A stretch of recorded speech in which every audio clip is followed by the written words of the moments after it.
क्या आप जानते हैं कि आपके आज के कर्म भविष्य में आपके सामने आईना बनकर खड़े हो जाते हैं और वो ही डिसाइड करते हैं आप अच्छे हैं या बुरे। इस बात का उदाहरण इस छोटी सी कहानी में छिपा हुआ है।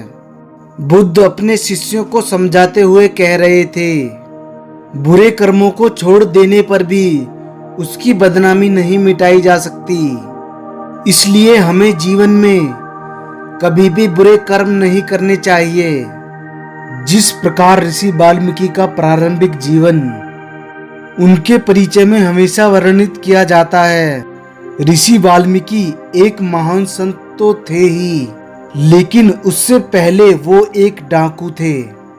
इसलिए उनके जीवन परिचय में हमेशा इस बात का जिक्र किया गया है। बुद्ध शिष्यों से कहने लगे, एक छोटे से गांव में पंडित रामानंद शास्त्री रहा करते थे। वे बहुत ही सदाचारी थे और हर किसी की मदद को हमेशा तैयार रहते थे। आसपास के गांव में उनका बड़ा नाम था। उनका एक पुत्र था राम सेवक। राम सेवक इकलौता होने के कारण बड़ा ही चंचल और नटखट था।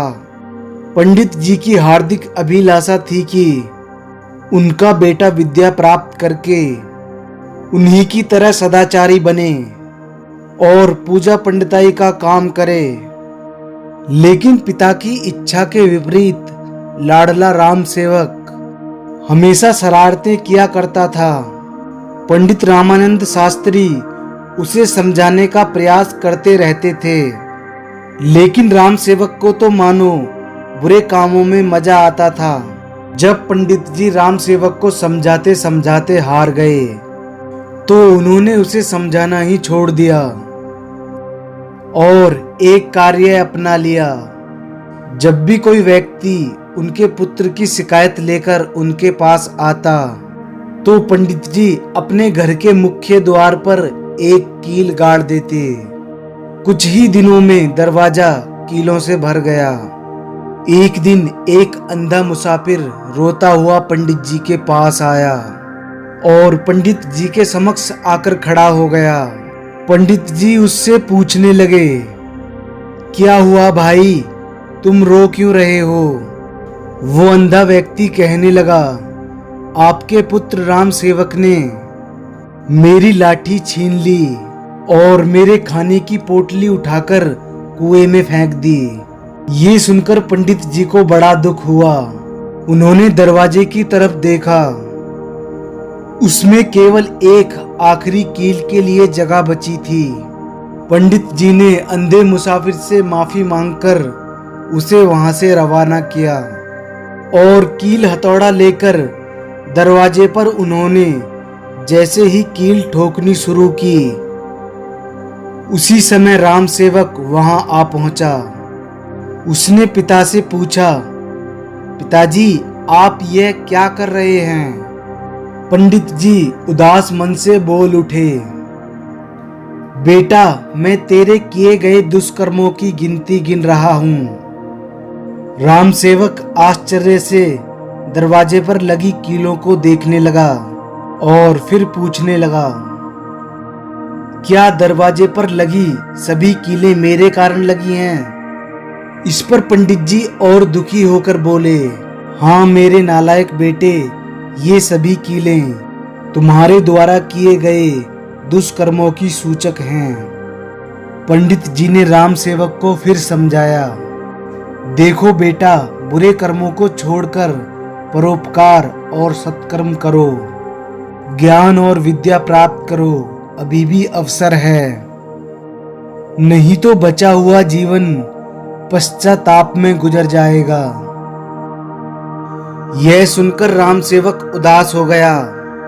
उसे अपनी गलती का एहसास हुआ। उसने मन ही मन प्रण किया कि अब वह अच्छे काम करेगा और अपने पिता द्वारा बताए मार्ग पर ही चलेगा।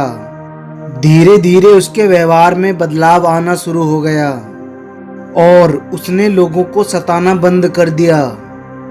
वह सबकी सहायता करने लगा। राम सेवक के इस बदले व्यवहार से पंडित जी खुश रहने लगे। उन्होंने राम सेवक के प्रत्येक अच्छे काम पर दरवाजे पर लगी एक कील निकालनी शुरू कर दी। धीरे धीरे सारी कीलें निकल गईं, बस एक ही कील बची। एक दिन पंडित जी आंगन में बैठकर धूप सेक रहे थे कि तभी उन्हें किसी ने बताया, अभी अभी राम सेवक ने एक निर्धन बुढ़िया महिला की सहायता की है।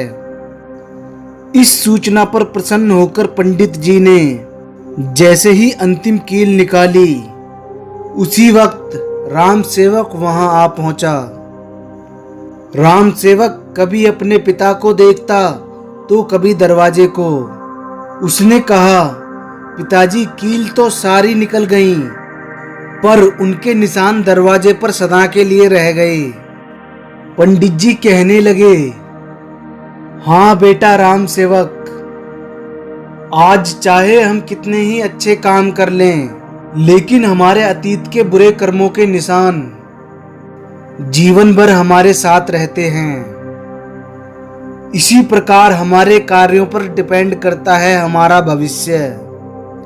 हमारे बुरे कर्मों के निशान जीवन भर हमारा पीछा नहीं छोड़ते। हमें अपने जीवन में शुरू से ही अच्छे कर्म करने चाहिए, ताकि कोई भी आपको आपके अच्छे कर्मों से पहचाने, ना कि बुरे कर्मों से। तो आप इस कहानी से क्या समझे, नीचे कमेंट जरूर करें। अगर आपके इस वीडियो से रिलेटेड कोई भी सवाल या सुझाव हैं तो हमसे शेयर जरूर करें।